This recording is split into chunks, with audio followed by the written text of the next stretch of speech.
Alright, Diablo players, let's talk about why do the Mythic, specifically the Mythic weapons, why do they suck and why don't people play them? This is a very frequently asked question that I get asked all the time. It's specifically with these two, and it could be newer Diablo players or like players that finally got their Mythic to drop. They're like, wow, I got a Shattered Vow. What build do I play? And I tell people, just smash it for a spark. You don't play this. You don't play this Spear of Lycander. These are like pretty much bad items in the game. Even though these legitimately are the rarest weapons in the game, how come like the rarest weapon in the game is bad? Now, some of these, like Starless Skies, they're great, but there's other items in the Mythic department that heavily need some work. So this is going to be kind of my open feedback / suggestions for Blizzard as a Diablo partner. I want these items to be at least somewhat usable. Specifically, the weapons is what I want to focus in on. But let's go ahead and actually answer the question first.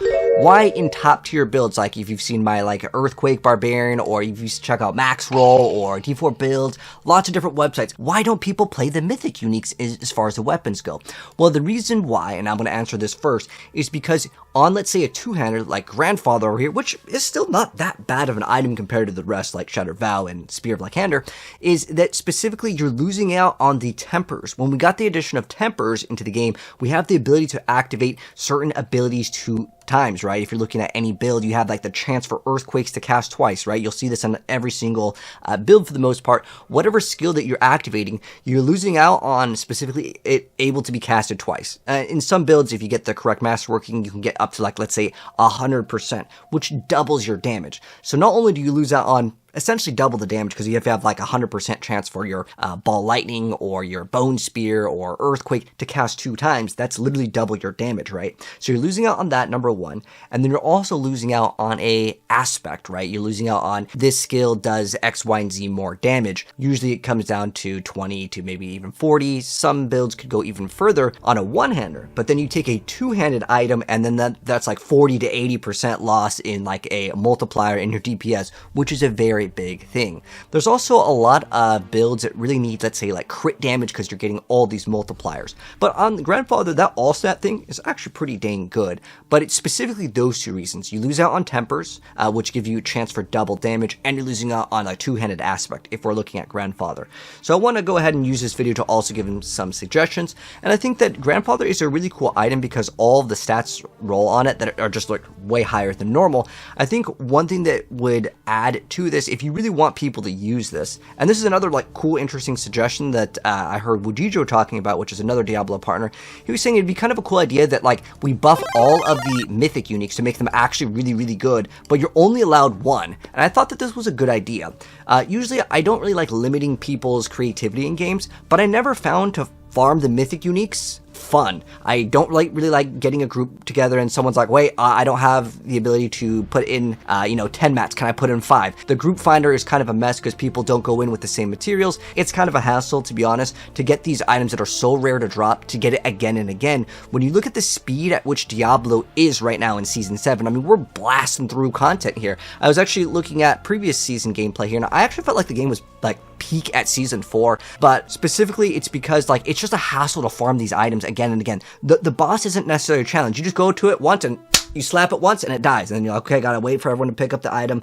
Okay, we gotta go back to town to salvage. Hold on, my inventory's full. Like, it's just not what I would consider a smooth experience. If Diablo 4 wants to be the super casual game, these Mythics have to be a little bit easier, I would say, to acquire, maybe the one that you want. Even right now in the current game state with the runes, which is great that we can craft the exact one that we want, it takes a little bit too long from the casual perspective, and the way that the game is going is like way more into casual, which is fine if that's the way that you want to do it. These Mythic uniques should feel special and powerful when you get that, purple beamed drop. It's that excitement, right?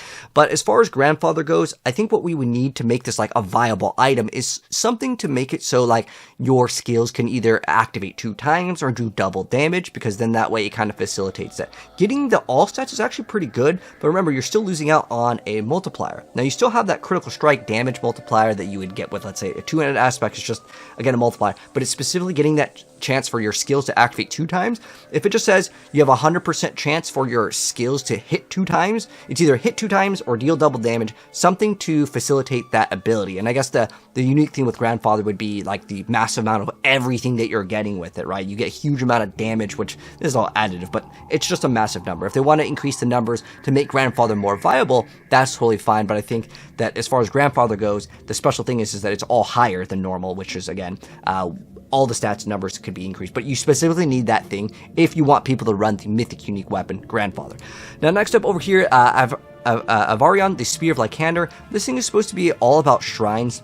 Shrines kind of suck in the game, if any of you guys notice. Even though they have buffed, let's say, the Conduit, people still don't want to pick up Conduit. Getting all stats is pretty good, movement speed is whatever, resistances, it's off on a weapon, like it's not a normal thing, so it's like special because of that. But do you really want a weapon that's just for survivability? No, people in Diablo want damage. It has a lucky chance to restore up to, you know, your max resource. So if they want that to be like the special ability, you still need the same thing that the two-handed Grandfather has, which is your transfer skills to activate 2 times. They throw that on. Would people run it? Well, you're still losing out on a two-handed aspect. You do have the ability for shrines. Now, unfortunately, it can only occur once every 30 seconds, and I don't really feel like there's a shrine build. There's no, like, the goal, which is a Path of Exile item, or any ways to really scale shrine effectiveness, so it just kind of loses out on the ability to have this fantasy of, like, all these shrines. Maybe they just remove that can only occur once every 30 seconds, and then you also have to remove Conduit from the pool, which essentially would mean that this item would give you infinite resource, because that's one of the shrines, right? So then they kind of counteract their lucky hit chance to restore, because you would already have that in the shrine effect.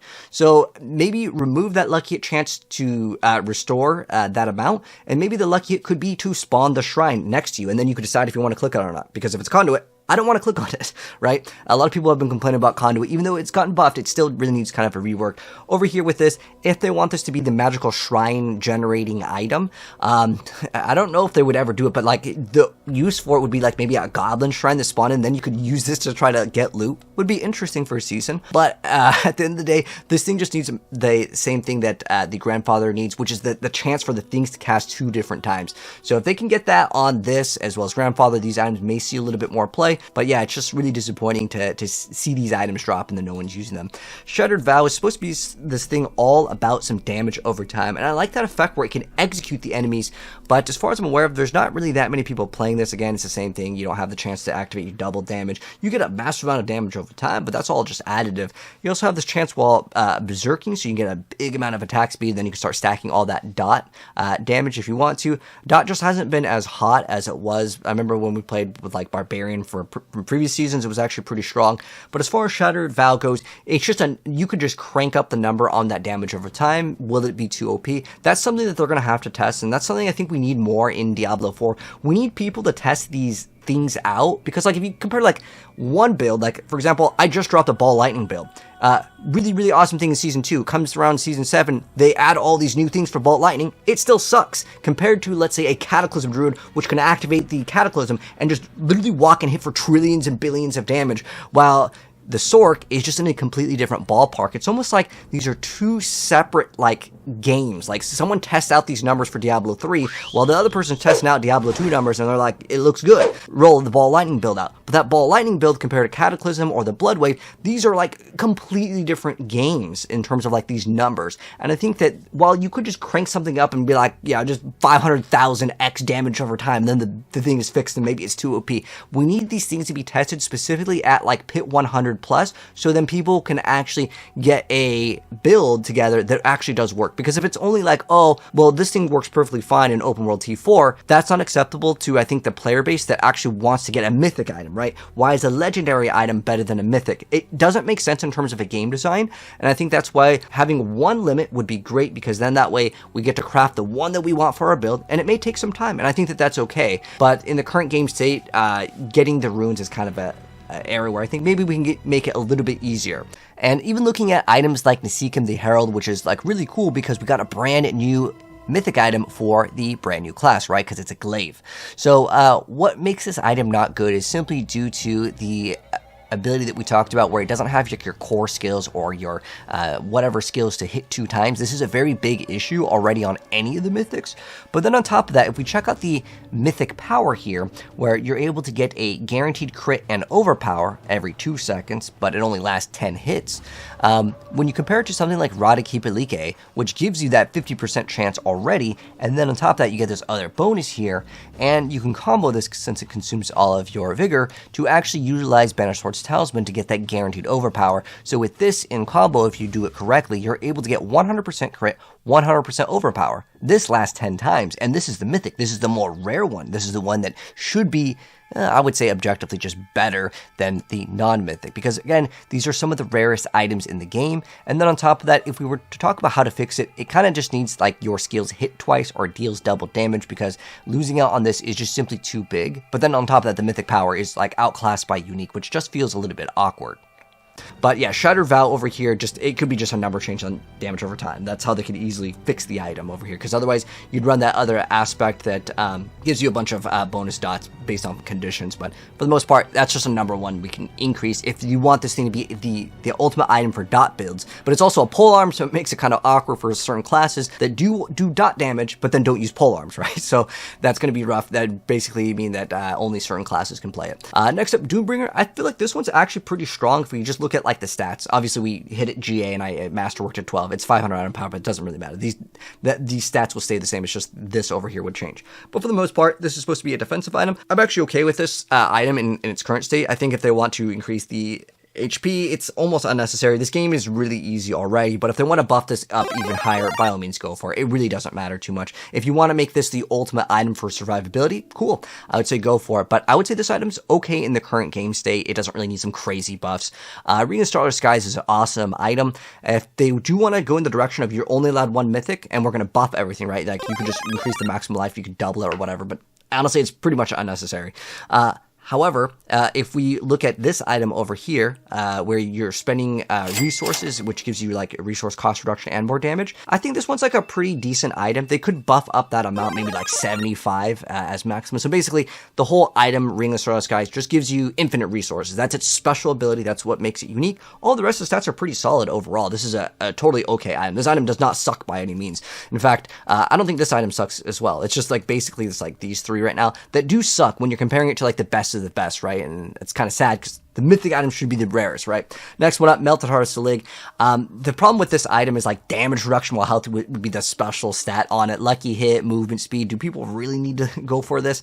It has the ability to have a lot of survivability. It's kind of like Doombringer. People don't play it because they don't need survivability, but losing out on a aspect that's in the amulet is 50%, like a bonus when you throw it on the amulet, right? It also gives you max resource, but it's really used for survivability. The only time people actually use this was because it did give you immortality in the game, which they nerfed. So then no one's really playing this. And I was thinking, well, what could this be, right? So maybe we can just add like 1,000 armor onto its implicit, maybe add 60 resistances. And then at this point, it's just like okay, you can just run this and you're going to be pretty much immortal on like a new character that you build. And you can move around super, super fast because it has movement speed and also it has the bonus resources. So if they just want some defensive mythic, I think that could be okay. I'll be honest, most people still won't run it. Like there's no end game build that would want to run this. Even for leveling, because the game is so easy, right? By the time you got in a mythic, you could probably run a bunch of aspects and you'll be okay anyways. So I was also thinking like maybe this item just needs a complete rework. You guys can give me your ideas. But again, I was thinking just for like ultimate survivability, that could be something to consider if you want a thing to just unlock the ability to become almost immortal.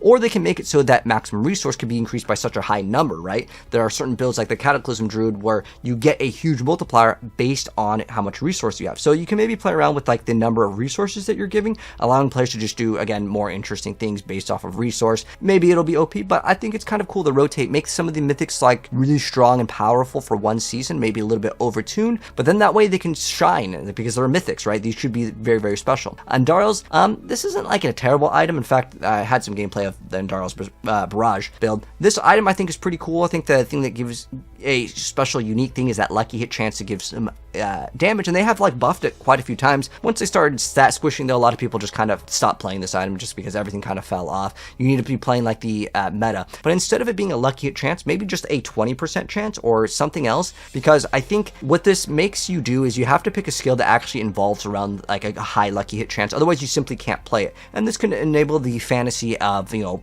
a build that is all around poison, and there's certain other classes that you can't really make great use out of it because they don't have any glyphs to get that poison to do like double duration or any like sort of like bonuses on poison.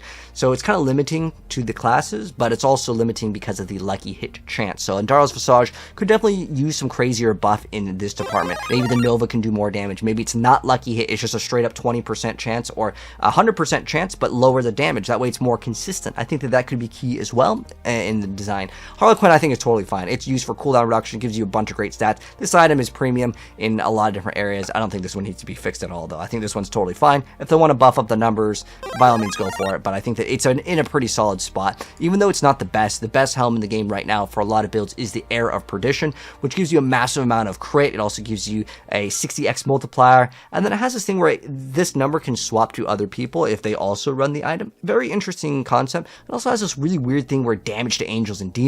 Angels obviously aren't in the game yet, but who knows? It'll probably come out in the next expansion. But I want to say that I think this item is in a really good spot already. It doesn't really need any buffs, but if they want to upgrade the numbers, because again, let's say they implement that change where you're only allowed one mythic, and I genuinely think it's a cool idea. That way your build doesn't have to farm forever for these. Next up, Shroud of False Death. This item is great already. The one thing I just really wasn't too much of a fan of is like the damage after entering stealth is kind of like, a lot of times it doesn't really matter. Like, you're only really using it for the +1 passes, but I think this item is powerful enough, you don't really need to change it. But if they want to buff it because of the 1 mythic limit, I think that'd be cool. At least maybe trying it out for a season to see if people like it. And then Tierlist is another super defensive item. I think this item is totally fine in the current state. If they want to give you like 500 armor because of the like a 1 mythic limit, this could be another area where it's like you just equip it and you're totally safe for the most part in the game. It also gives you maximum resistance, gives you movement speed. It's a nice quality of life thing, and if I end up getting this in the earlier stages of the season, I like to equip it, specifically because it's movement speed on your chest piece, which is something that normally doesn't roll,